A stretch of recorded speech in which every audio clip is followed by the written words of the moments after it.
tonight on Elon Local News. Just having the soldiers there, you could feel like a breath of, like a sigh of relief. National Guard.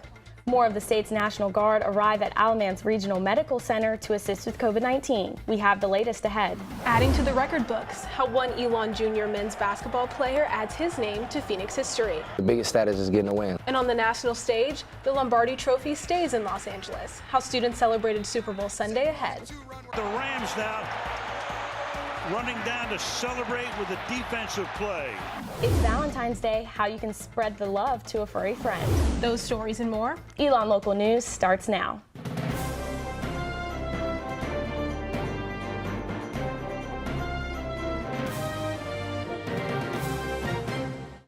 Five additional members of the North Carolina National Guard arrived at Alamance Regional Medical Center today to assist patients with the COVID-19. There are now 25 guardsmen on site assisting and are scheduled to remain until March 3rd. We begin our coverage here. I'm Chloe Franklin. And I'm Naomi Washington. This is Elon Local News. Cone Health filed an application in early January when infections and staffing shortages saw significant spikes, but it wasn't until February 10th when help arrived. The soldiers got here on Thursday, and Director of Emergency Management Ben Wooten says having the extra help allows nurses and doctors to focus on bedside care. An impact was on staff morale. Just having the soldiers there, you could feel like a breath of, like a sigh of relief.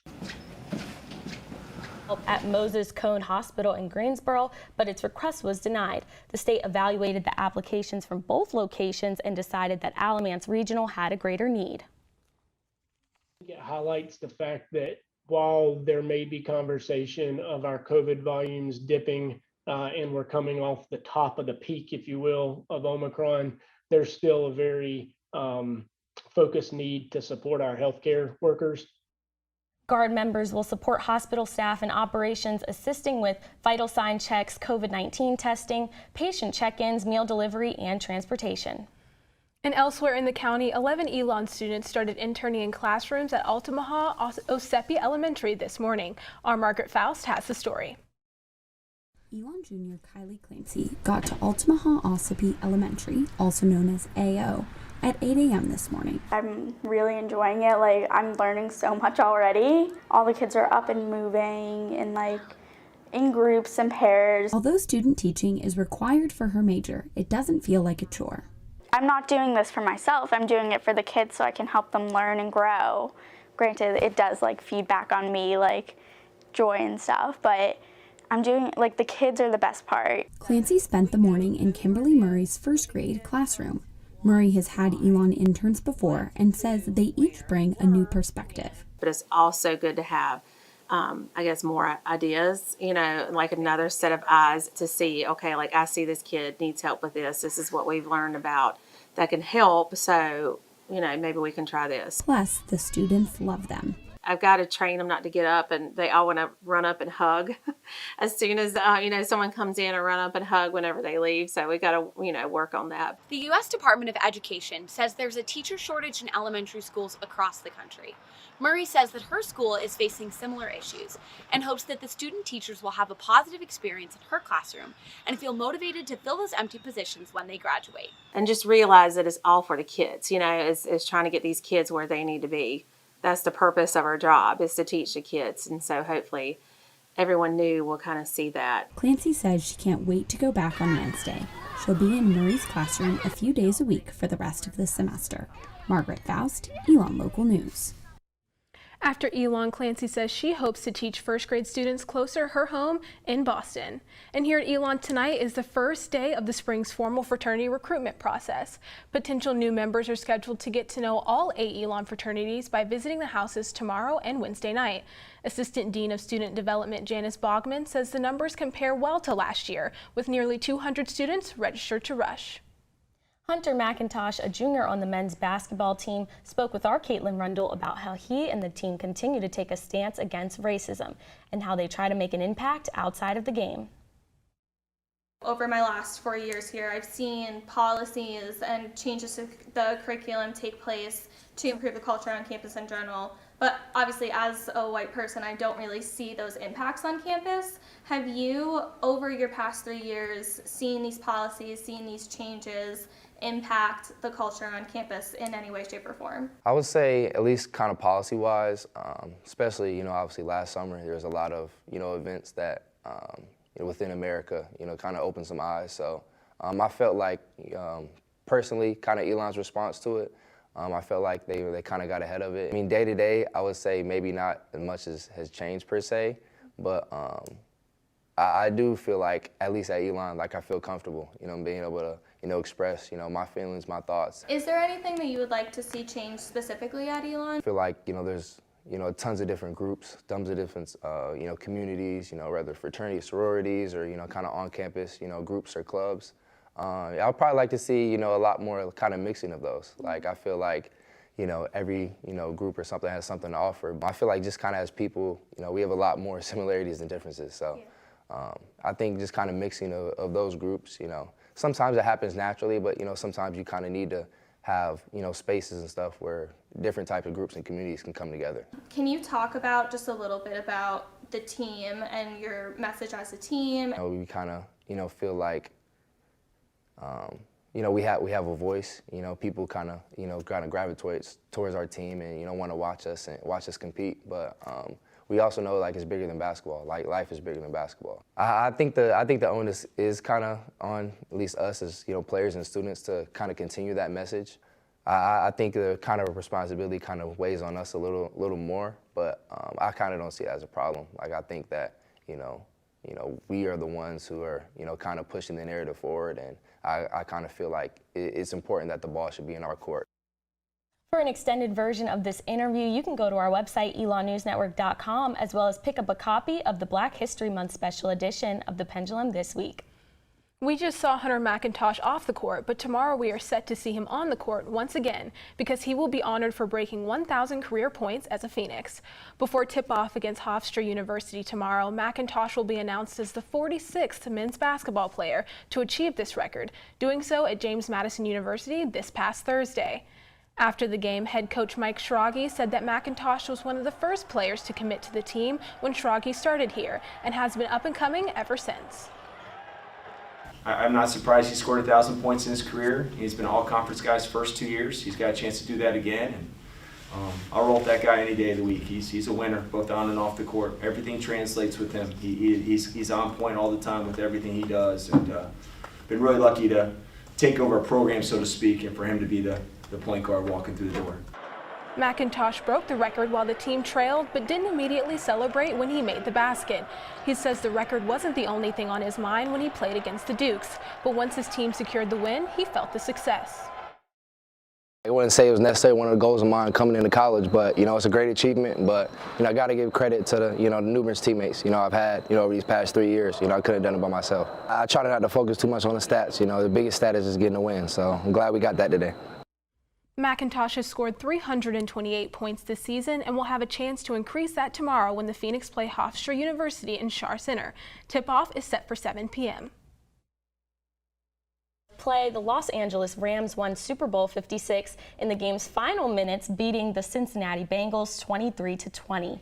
Rams quarterback Matthew Stafford passed the NFL Offensive Player of the Year and Super Bowl MVP Cooper Kupp for his third touchdown pass of the game to take the lead under the 2-minute warning. This is the Rams' second franchise Super Bowl win after defeating the Tennessee Titans in 1999.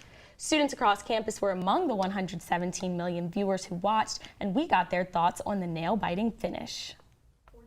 I kind of root for the underdog. I know the Rams weren't supposed to win coming in the season, but just pulling for the Bengals was what I was going for at least. I thought it was really exciting. It was good for the Rams to win. It was a pretty good game. With when Joey Burrow had that last drive, I thought this is the time for him to shine. I thought that's the moment that he wanted to be in, but I guess they just couldn't convert.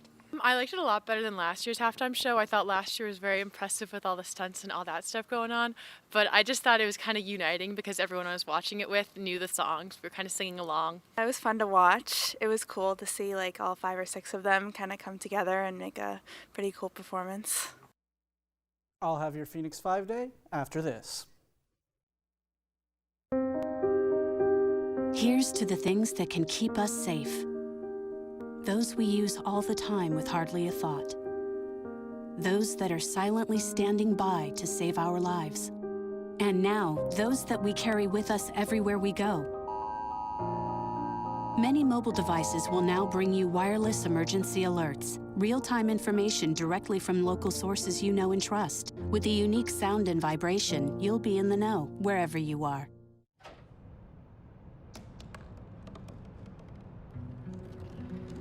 They said I couldn't dream.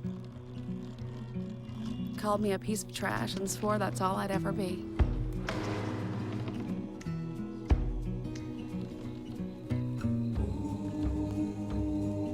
Said a bottle couldn't see the ocean.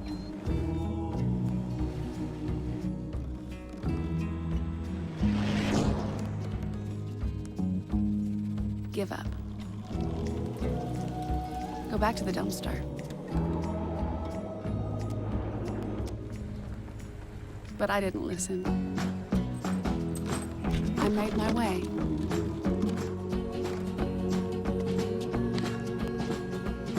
And now, I am what I've always wanted to be.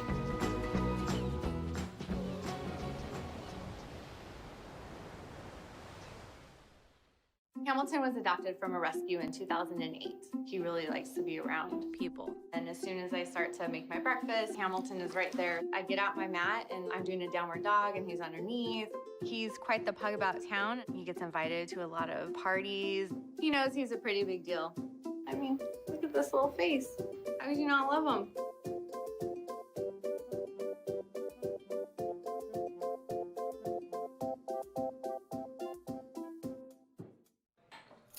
What do you think you're doing, Kevin?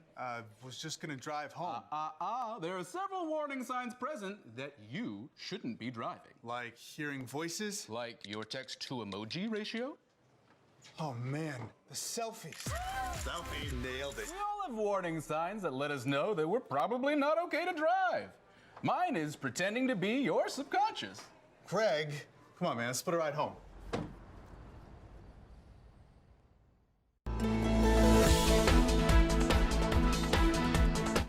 The Supreme Court is set to hear 2 cases on race-based admissions in higher education this fall. It is the first time a private institution, in this case Harvard, is being challenged. This now raises the question of how Elon can be affected in the future. Elon law professor Tiffany Adkins explained that under the Equal Protection Clause, the Supreme Court can regulate private institutions that receive any federal funding.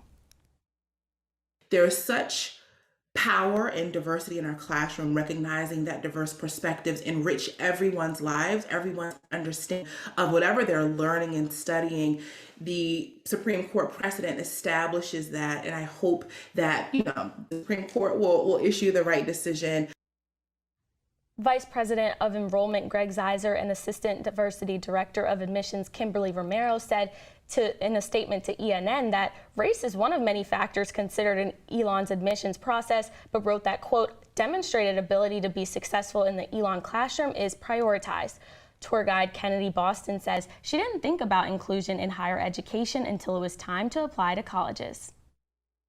You don't know how much affirmative action played a role in your acceptance to a university. Like, it was something that I had to think about when I was applying to colleges myself, that like, I don't know if I was an affirmative action accept or if I was just accepted. And like, not that that's a bad thing that if I was accepted through that, but like, it's just hard and weird.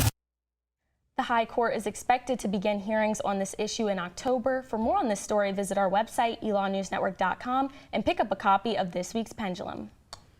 Members of Burlington's Black community expressed the need for more spaces for civic engagement, meetings with personal agendas, and a place to express their voices. Lifelong Burlington resident who is currently running for Alamance Board of Education, Seneca Rogers, says he has spoken with residents who have these concerns. You have these parents who who might not be able to show up to a board meeting or show up to an actual meeting at the school. It just seems like nobody cares because we're not the ones loud and yelling at the school board meeting.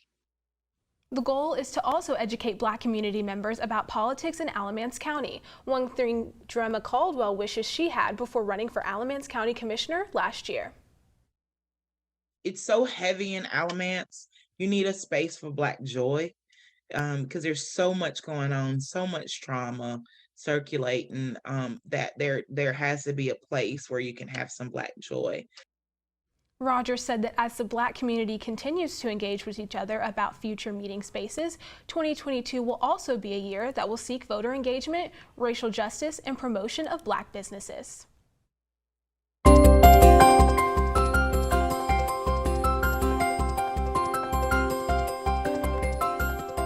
15 minutes after the hour now, and our Michael Wolf joins us live in studio with the weather ahead. Michael, good evening to you. Good evening. For those of you headed out to dinner with that special someone, be sure to grab a jacket as freezing temperatures are expected overnight. Now let's take a look at your Phoenix 5-day forecast. Tomorrow we'll see sunny skies with a high of 50, 63 degrees Wednesday, 74 on Thursday, with showers expected in the afternoon. And looking forward to the weekend, a beautiful one on the way for all you baseball and softball fans, with a high of 61 Friday and 59 on Saturday as the Phoenix take the diamond. That's all for your Phoenix 5-day. Back to you at the desk. Michael, after some warm weather this weekend, I'm kind of sad at how cold it is. Yeah, absolutely. The temperatures have been dipping, but you know, we're going to see that change as we get later into this week, into Thursday, Friday, and Saturday and Sunday should be a beautiful day as well. Yes, well, just like North Carolina, to have weather all over the place. Michael Wolf, thank you so much. Thank you. Campus organizations are coming together this weekend to make music for the Make-A-Wish Foundation. More on their goals and challenges after this. And still ahead, a Burlington man is passing along a prized possession. What that is and more after this.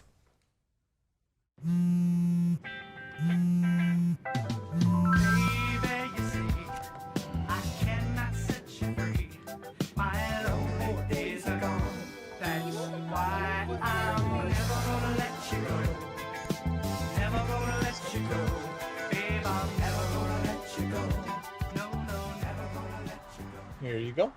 Thank you. Thank you.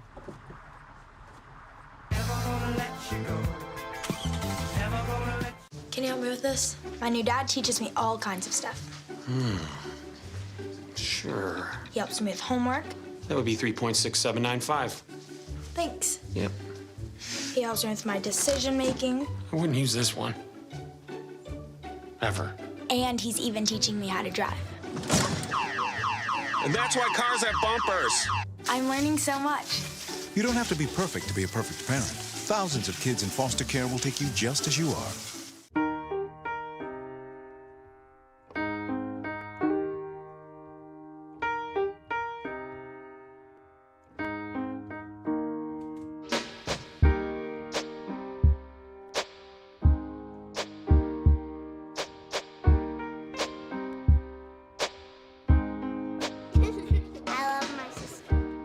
Doesn't see race.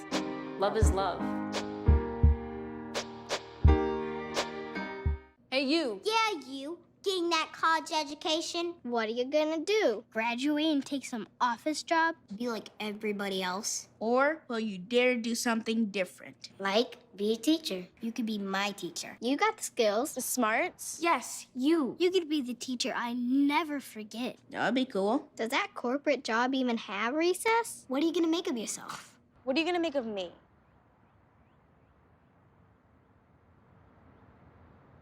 Bye-bye. Hi. Hoping for a crisp breeze to help keep you alert. Oh, he took a sip of water too. That'll probably help. You were probably gonna turn down the radio too, so you could focus, right? Probably okay isn't okay. Right. If you see a warning sign, stop and call a cab, a car, or a friend. I think the water line is what really drove it home. I blew on him. You're watching Elon Local News. By Vital Signs is set to host their 9th annual Make-A-Wish fundraising concert this Saturday in Whitley Auditorium, and their goal is $10,000. All 7 Elon a cappella groups and 2 from North Carolina State University are set to hit the stage. President of Vital Signs, Macy Bischoff, says she hopes the concert inspires the audience. For any Make-A-Wish kid, it's obviously inspiring probably to see older kids like us just doing things in groups, as groups, in a college setting. Whether they have music involved in their lives or not, it's just a really cool thing to see a huge group of kids coming together to support something like the Make-A-Wish Foundation, which is so helpful to kids with critical illnesses. Elon senior Miles Carabello is planning for the concert for his 3rd time. This year, there's an extra hurdle as all performers are required to be tested for COVID-19 within 48 hours of hitting the stage. Despite this, Carabello says he's still excited for the event. This is like by far one of the best a cappella concerts at Elon. Even just like past Vital Signs personal concert, like it's just such a magical event, and it really brings a lot of hope and just happy thoughts for everybody. To purchase tickets, visit the Vital Signs table in Mosley Center all week from 10 a.m. to 4 p.m. or at the door on Saturday. Tickets cost $7 for students and $10 for faculty and staff. Senior Cullen Zeno found a second home with his fellow dancers despite being the only male member on the Elon dance team. Zeno says he was nervous about joining the female-dominated sport. That said, he's frustrated when other men disrespect the athlete's work. Dance has allowed me to have a gateway to express how I feel when I can't speak it anymore. Zeno never believed he could pursue his dreams of being a dancer, but gained a sense of confidence after receiving positive feedback on TikTok. During his first practice with the team, he found just what he was looking for.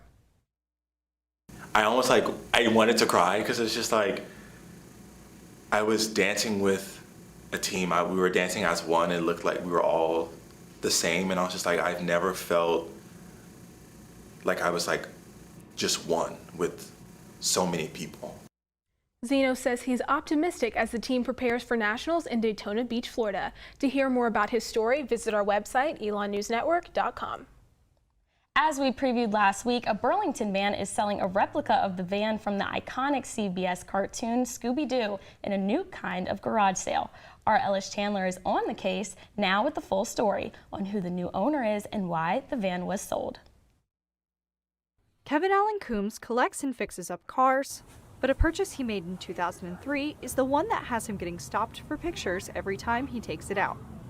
Don't expect it to be a 5 to 10 minute trip, because even like going to Walmart just to pick up a bottle of water is going to take you a couple hours to get out of the parking lot. It's a replica of the iconic van from the CBS show ScoobyDoo, and Coombs is better known as Shaggy to his family and friends because of his beard and how he dressed. He bought the van as a project to keep his mind occupied. Shaggy served 18 months in Iraq and Kuwait and came back with PTSD. Now, he's selling the van because of his chronic illnesses, but it's got almost 20 years of memories made in it. When I bought the van, my daughters would ride my lap and drive. I would run the gas and the clutch and everything, but they would drive the van, and we'd run around in that circle driveway all day long. After 3 years of sitting in Shaggy's garage, the mystery machine with its green check carpet and all is making its way to its new home in Florida. The new owner, Kyle Raymond's friend, sent him the Facebook Marketplace post over the weekend. I saw it was still available, so I messaged at 1:54 a.m. like a crazy person, and the exact same minute that I sent it at 1:54, his wife replied. Together, he and Shaggy made repairs to the van. Raymond plans on using the van as a promotional tool for his soap company, and he wants to register the vehicle with the Make-A-Wish Foundation. I only see up from here, maybe some new shag, but other than that, Kevin did a great job maintaining what this is and what it was, and hopefully what it will be will. Shaggy says he's thrilled someone is going to take care of it and keep it on the road and running for years to come. Ellis Chandler, Elon Local News. Oh, I personally thought it was so cool that someone had that van. Okay, have you seen the Scooby-Doo movies? I have not, but I watch the show all the time. I mean, I don't know how you haven't seen them. I know. But my favorite character was Scooby. I know that's like basic, but like Yeah, my favorite character is ScoobyDoo. Yes. No, for sure, for sure. But when I saw it, it was just amazing, and I want one now. I do too. I do too. All right, so after the break, Burlington Animal Services has something special to give to a special someone or yourself all week long. Shuffling through a stack of resumes and you come to mind. This is it. First impression. My way in. But can my resume show you how I truly stand out? Like that I was studying, going to night school while working 2 jobs just to help my parents pay for groceries. Or being the first one to always step up. No, that's something you just can't put on paper. Look beyond the resume and discover new ways to develop great talent that is dedicated, hardworking, and determined like me. Open road, here comes the Heffley family. Whether it's a short trip or a long haul. Estimated time, 47 hours. They will beg. You're hungry? I'm happy to provide. They will plead. Deep fried butter on a stick. But whatever you do, don't wimp out. Now you're talking. Make them buckle up. He can't hurt. Remember, safety first. Cheese curls second. Are you orange?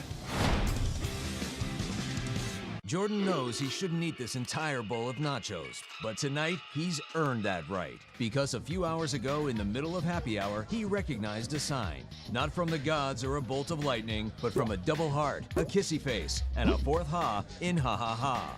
That's when Jordan knew he was buzzed. So when it was time to go, he got a ride home instead of driving. Be a legend like Jordan.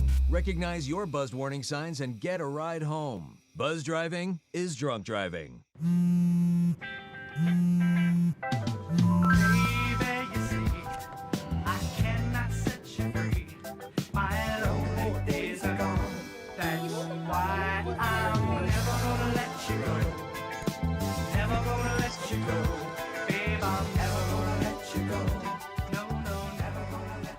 Here you go. Thank you. Thank you.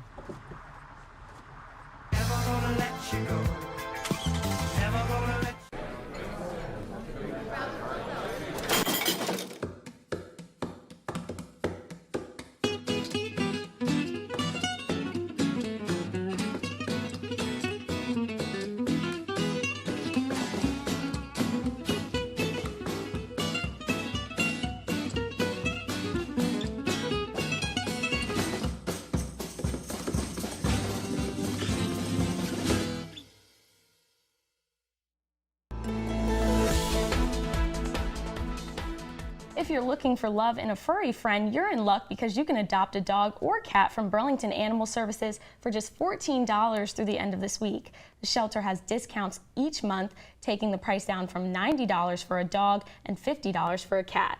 Program manager Laura Michael says even though there's a discount, it doesn't mean the new owner won't treat the animal as well.